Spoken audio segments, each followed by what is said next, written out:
Number 1. Ditch your subscription service. Well, that didn't take long.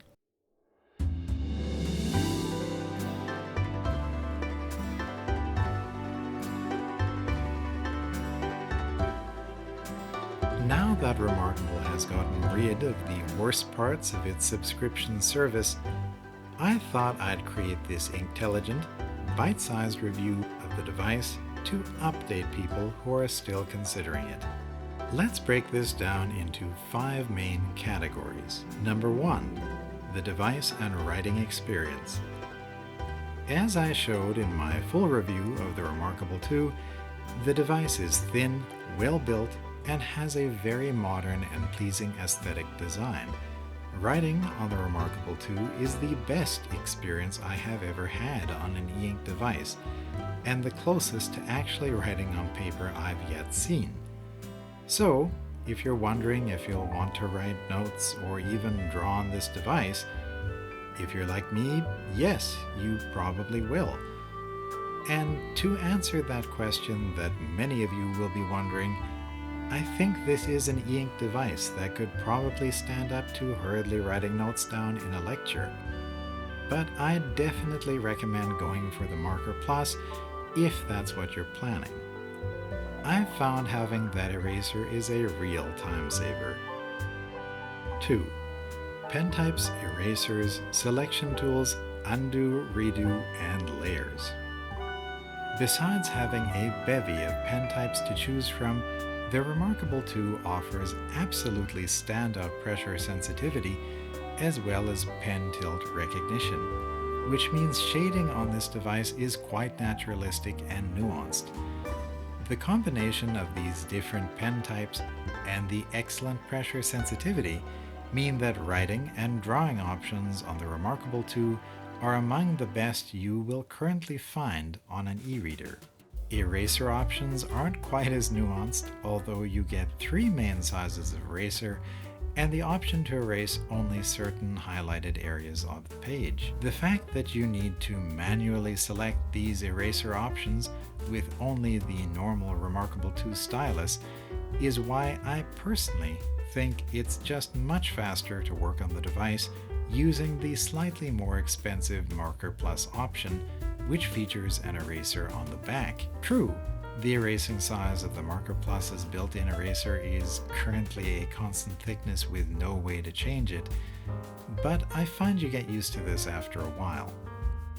The selection tool is, I think, one of the best realized and most useful tools on the device. Essentially a humble tool allowing you to select different words or drawings and then copy, cut, and paste these elsewhere. There are just so many different uses for this tool. I'm not going to go into detail about all of these here. You can always go and quickly watch just that chapter of the full review if you're interested.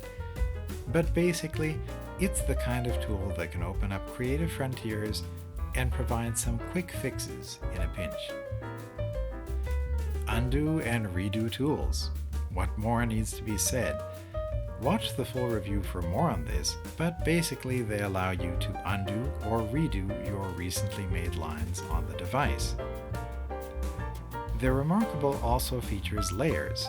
So basically, this lets you build up an image or different layers of text on a single page, with changes on one layer not affecting the layers below or above it. But you'll want to watch the full review to learn about a pretty serious software bug that could undermine this tool's usefulness. Number 3. What's free now, and what do you still need a subscription for? Well, Remarkable has made the conversion of handwritten notes to text feature, which works decently well in my opinion but isn't perfect, the send to email function, allowing users to send documents to an email address in several file formats, and the truly excellent, when it works, that is, screen share function, all free again, and no longer requires a monthly subscription payment. It has also made using Remarkable's version of integration of Google Drive, OneDrive, and Dropbox accounts free as well, although I've never been a big fan of the way Remarkable lets users access these, but for those who like it, it's there. So what do you still need to pay for? Remarkable states on their website that the benefits of still choosing to pay the Connect monthly subscription fee, which varies from country to country, include unlimited cloud storage, an up to 3-year protection plan for the device, Connect exclusive special offers from Remarkable, and promised upcoming extra functionality from the device and companion apps. While all of those elements might sound tempting to some out there, I think it's probably best to focus on the notion of unlimited cloud storage. That's the one that jumps out to me anyway.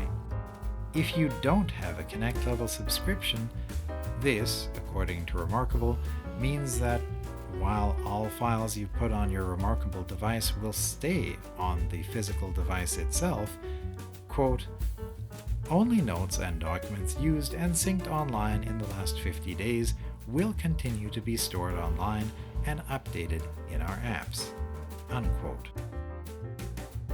So basically, a Connect level subscription simply obviates the need to open and sync these documents every 50 days.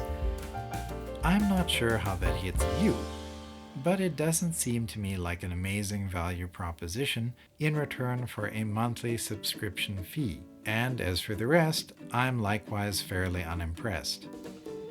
What I am glad about is Remarkable giving back access to certain features that the original Connect subscription had hid behind a paywall.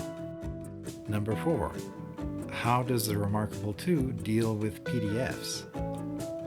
PDF use on the Remarkable 2 is much better than when the device originally launched, thanks to new software improvements Remarkable has made to the device over time.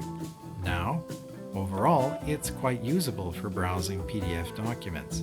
Several forms of in-document navigation make moving around a PDF document easier than ever. Page turns are generally quick. Larger PDFs, once actually on the device, generally load quite quickly, and the sheer number of different pen types available on the device make available some PDF annotation options that simply don't exist on other e-readers.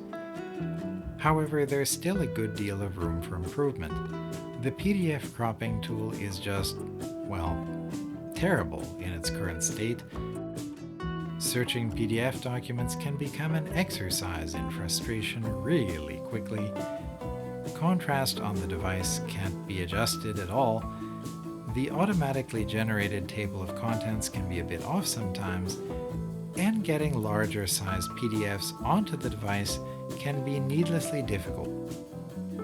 A reminder, if you want to know more about all that, you can check out the PDF section of my full review. Number 5. How are the apps to use? My experience with the companion apps for the Remarkable 2 can be summed up quite succinctly.